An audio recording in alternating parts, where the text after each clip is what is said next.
Assalamualaikum warahmatullahi wabarakatuh.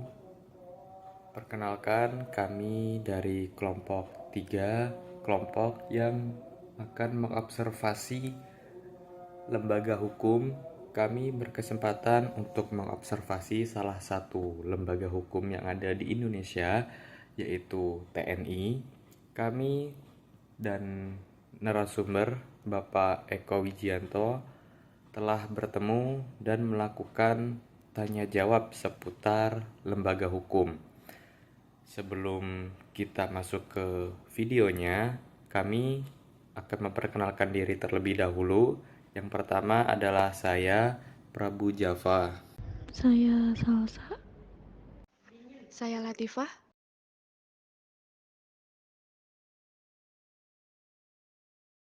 Saya Firman. Sebelum kita memasuki inti dari video ini, yaitu hasil wawancara kami akan sedikit memperkenalkan tentang konflik yang kami angkat dalam observasi kali ini. Konflik yang kami angkat dalam observasi kali ini adalah konflik horizontal. Apa sih konflik horizontal itu? Konflik horizontal adalah bentuk konflik yang terjadi antar individu maupun kelompok yang memiliki kedudukan setara. Kenapa kami mengambil konflik ini? Karena konflik ini sangat sering terjadi dalam kehidupan bermasyarakat. Ada banyak hal yang bisa menjadi sumber dan pemicu dari konflik ini. Maka dari itu, diperlukan akomodasi konflik yang tepat untuk menyelesaikan konflik ini. Salah satunya adalah dengan menggandeng pihak ketiga. Yaitu pada kesempatan kali ini kami berkesempatan untuk mewawancarai narasumber kami, yaitu orang yang bertugas di lembaga hukum di Indonesia. Nah, sekarang kita akan sama-sama menyaksikan proses wawancara yang telah kami lakukan bersama narasumber kami. Assalamualaikum warahmatullahi wabarakatuh. Waalaikumsalam warahmatullahi wabarakatuh. Kami di sini dari kelompok 3 berkesempatan untuk mewawancarai Bapak. Ya. Terima kasih Pak atas waktu dan tempatnya sudah mempersilahkan kami untuk mewawancarai Bapak.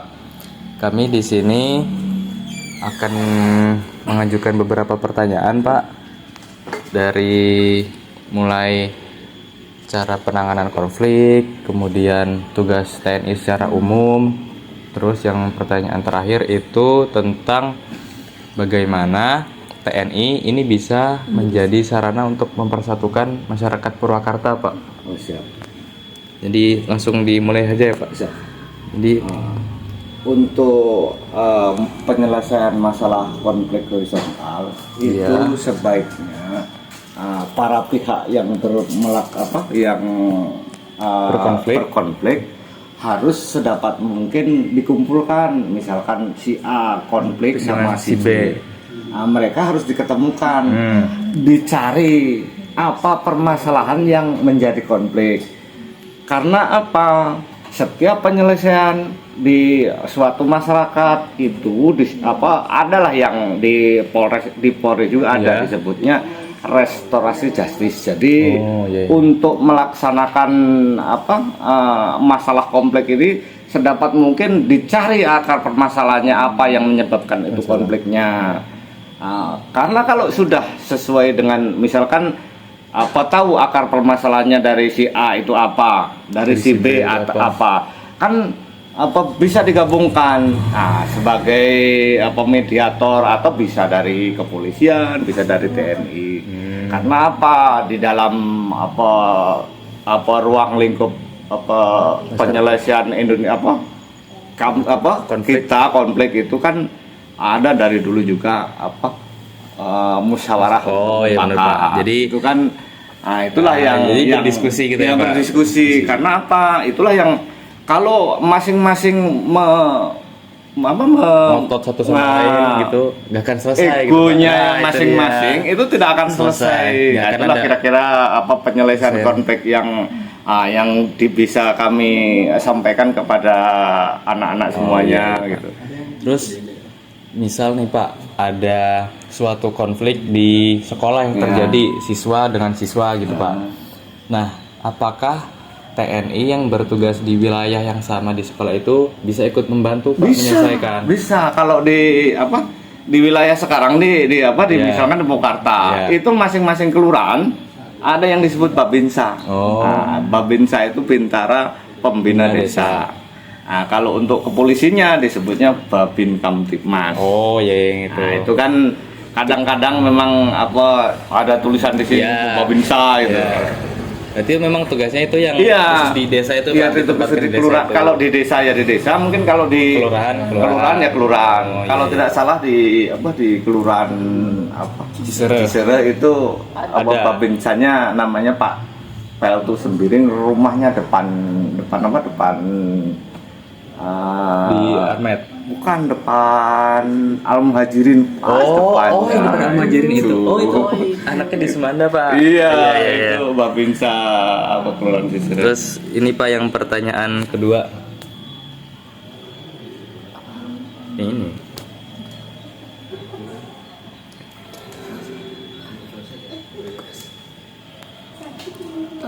Tugas TNI secara umumnya apa, Pak? Nah, kalau tugas TNI secara umum itu istilahnya menjaga Iya. keutuhan wilayah NKRI. Negara Kesatuan Republik Indonesia. Itu tugas yang secara umumnya. Terus kalau tugas-tugas yang tambahan seperti yang tadi, Oh, berarti kemudian jadi ya Babinsa. tugas-tugas tambahan itu ada bagiannya sendiri ya Pak, ada Terus, Babinsa. satu lagi untuk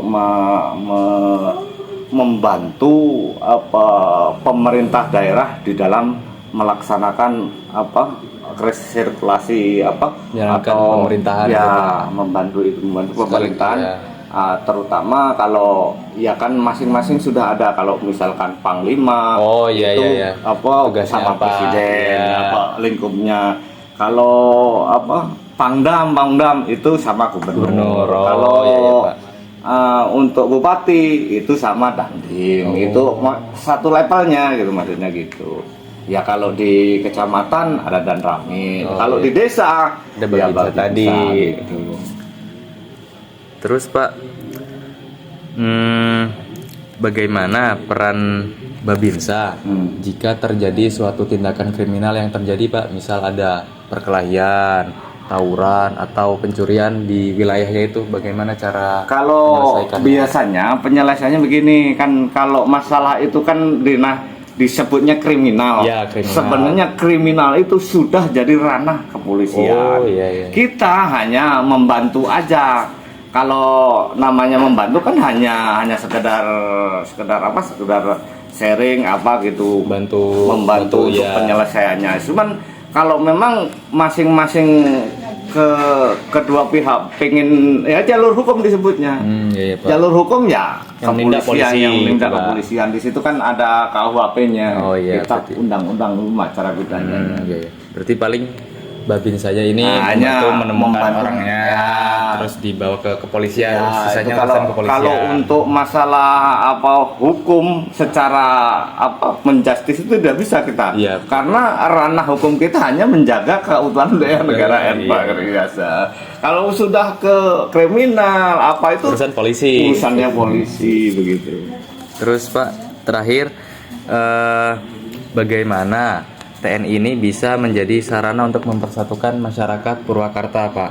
Ya kalau kita sebenarnya sebagai katalisator lah disebutnya, karena untuk membantu masyarakat. Contohnya kan yang lagi booming sekarang itu itu ada TMMD Apa itu, Pak? TNI Manunggal. Oh, iya. Yang kayak gitu. Sekarang ada di Kecamatan Cibatu kalau nggak salah. Itulah salah satu contoh untuk merekatkan antara TNI dengan masyarakat. Oh, jadi TNI salah satu programnya TMMD. Oh. TNI Manunggal. Kalau zaman dulu disebutnya APRI Masuk Desa, sekarang udah TMMD. Oh iya, Pak. Jadi ganti nama aja Ganti gitu. nama aja. Berarti Babinsa ini nanti bisa jadi perantara Pak Iya. antara masyarakat dengan pemerintah gitu, Iya, Pak. gitu. Oh iya, Pak.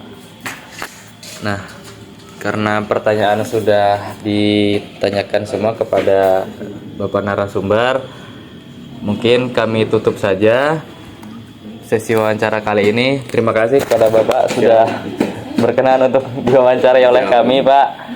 Jadi sekian dari kelompok kami. Wassalamualaikum warahmatullahi wabarakatuh. Waalaikumsalam. Perkenalkan, nama saya Salsa Sausan. Ingin menjelaskan mengenai penanganan konflik horizontal. Ada 3 kategori penyelesaian konflik horizontal. Di antara lain, yang pertama ada konsiliasi. Semua pihak yang berkonflik akan dikumpulkan untuk mengidentifikasi akar masalah, supaya akomodasi akan bisa langsung dituju pada sumber masalah dan tidak menimbulkan konflik-konflik susulan. Perkenalkan, nama saya Latifah. Saya akan menjelaskan mengenai penanganan konflik horizontal. Kategori yang kedua yaitu restoratif justice. Restoratif justice diterapkan untuk menyelesaikan konflik dengan mencari penyebab utama dari masing-masing pihak dan berunding mengenai jalan keluar yang diinginkan dari masing-masing pihak, lalu memusyawarahkan keputusan bersama yang harus disepakati oleh kedua pihak.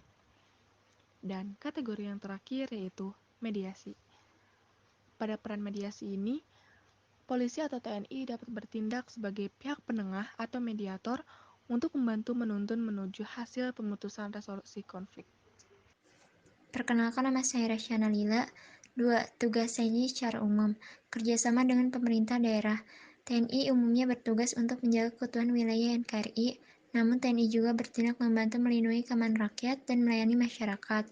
TNI akan membantu pemerintah daerah dalam pelaksanaan tugas di masing-masing tingkat, seperti Panglima untuk Gubernur dan Pangdam untuk Bupati.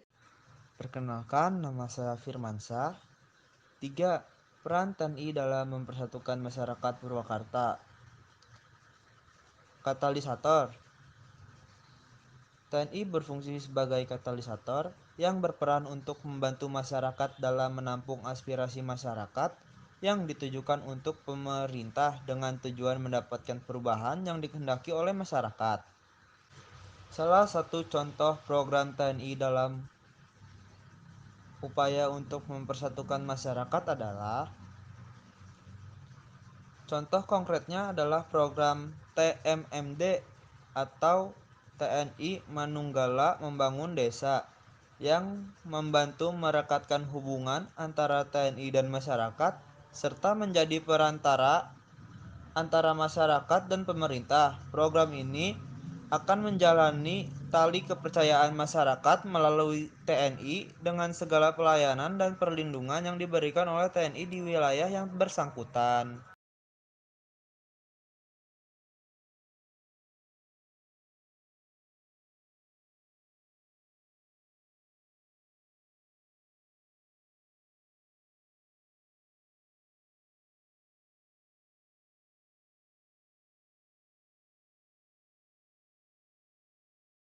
Baik, itu tadi adalah video presentasi dari kelompok 3 yang telah melakukan observasi ke lembaga hukum, yaitu lembaga TNI. Kami berterima kasih kepada narasumber kami yang telah menyempatkan waktu dan tenaganya untuk melakukan wawancara bersama kami. Kami juga berterima kasih kepada Ibu Guru Pembimbing karena telah membimbing kami untuk menyelesaikan tugas ini.